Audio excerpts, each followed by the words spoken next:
जब न दिन की अवधारणा थी, न रात का अस्तित्व, न विस्तृत आकाश था और न ही दृढ़ धरती। जब अग्नि का कोई रूप नहीं था और जल का कोई प्रवाह नहीं था, तब भी कुछ था, एक परम तत्व जो इंद्रियों से परे, अनादि और निराकार था, जिसे परब्रह्म कहा गया। वो ऐसा समय था जब तीनों लोक अस्तित्व में नहीं थे, न ही देवताओं का प्रादुर्भाव हुआ था। उस आदिम अवस्था में शून्य ही समस्त सृष्टि का शासक था और मौन ही उसका अनुपम संगीत। इस परब्रह्म ने जब अपने ही भीतर सृष्टि की असीम इच्छा को जागृत किया, तब पहली बार अस्तित्व ने करवट ली, एक ऐसी हलचल जिसने अनकही संभावनाओं के द्वार खोल दिए। इसी परम इच्छा से एक दिव्य ऊर्जा प्रकट हुई, जिसे ब्रह्मांडीय कमल के नाम से जाना जाता है। ये कमल जो अनंत जलराशि पर खिला हुआ था, जिसे कारण सागर या प्रलय जल भी कहते हैं, समस्त सृष्टि का उद्गम स्थल बना। इस अद्भुत कमल की नाल से एक दिव्य पुरुष का प्रादुर्भाव हुआ, जिनके मुख पर असीम तेज था और जिनके चारों ओर ब्रह्मांडीय ज्ञान का प्रकाश फैला हुआ था। वे ही थे ब्रह्मा, ब्रह्मांड के सृष्टिकर्ता। परंतु जब ब्रह्मा जी ने अपनी आंखें खोली तो उन्हें अपने चारों ओर केवल असीम जल ही जल दिखाई दिया। ऊपर, नीचे, दाएं, बाएं, हर दिशा में शून्यता का साम्राज्य था। उन्हें ये भी स्मरण नहीं था कि वे कहां से आए हैं या उनके अस्तित्व का उद्देश्य क्या है। एक गहन विस्मृति ने उन्हें घेरे रखा था। इस असीमित शून्यता और अपनी पहचान की खोज में ब्रह्मा जी ने हजारों वर्षों तक गहन ध्यान किया।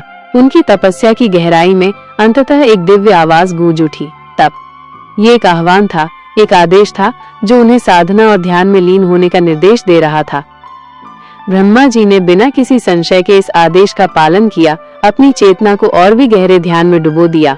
हजारों वर्षों की इस अविचल तपस्या के बाद एक अद्भुत दृश्य प्रकट हुआ। भगवान विष्णु अपनी शेषनाग शैया पर अनंत जल में लेटे हुए प्रकट हुए। ब्रह्मा ने आदर पूर्वक झुककर उन्हें प्रणाम किया।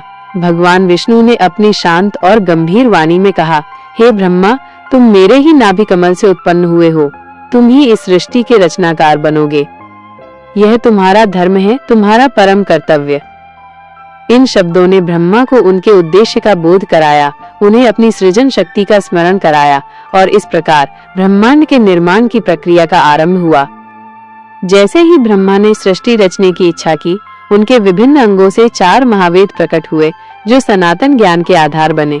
उनके मुख से ऋग्वेद प्रकट हुआ, जो स्तोत्रों और मंत्रों का एक विशाल संग्रह है। इसमें अग्नि, इंद्र, वरुण, सोम जैसे प्रमुख देवताओं की स्तुति की गई है और यह ज्ञान तथा उत्सव का प्रतीक है।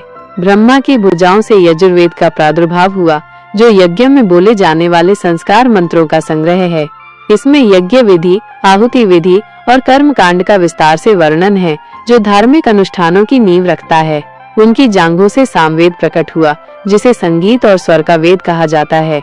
इसमें ऋग्वेद के ही मंत्रों को सुर और ताल के साथ गाया जाता है, जो देवताओं को प्रसन्न करने वाला एक मधुर संगीत रूप है।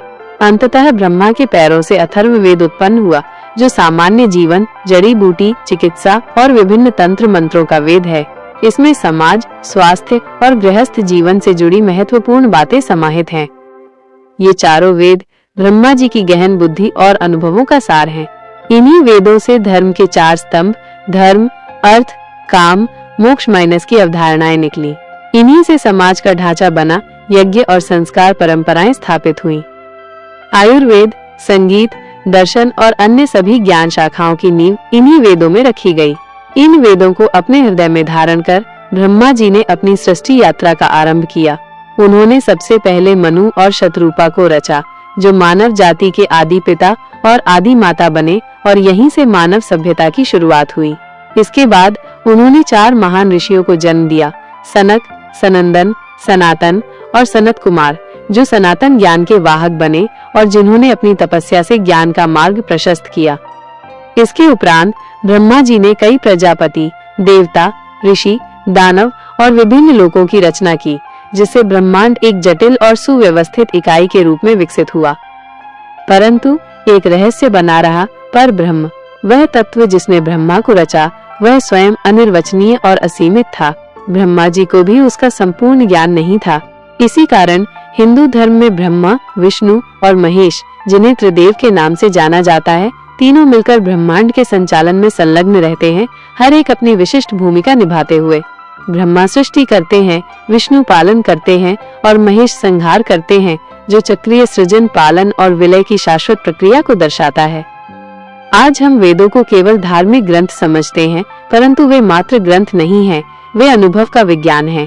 प्रत्येक ऋषि, प्रत्येक साधक, प्रत्येक आत्मा जब सच्चे भाव से ध्यान करता है तो वह उसी आदि ज्ञान से जुड़ता है जो कभी ब्रह्मा के भीतर से प्रकट हुआ था। ब्रह्मा कोई केवल देवता मात्र नहीं है, वे सृष्टि के पहले विचार हैं, पहली चेतना है, पहला प्रकाश है। और चार वेद उस आदिम चेतना के चार मजबूत स्तंभ हैं, जो आज भी हमें जीवन और ब्रह्मांड के गूढ़ रहस्यों को समझने में मार्गदर्शन प्रदान करते हैं। उनकी शिक्षाएं और ज्ञान आज भी हमारे भीतर, हमारी चेतना में गूंज रहे हैं।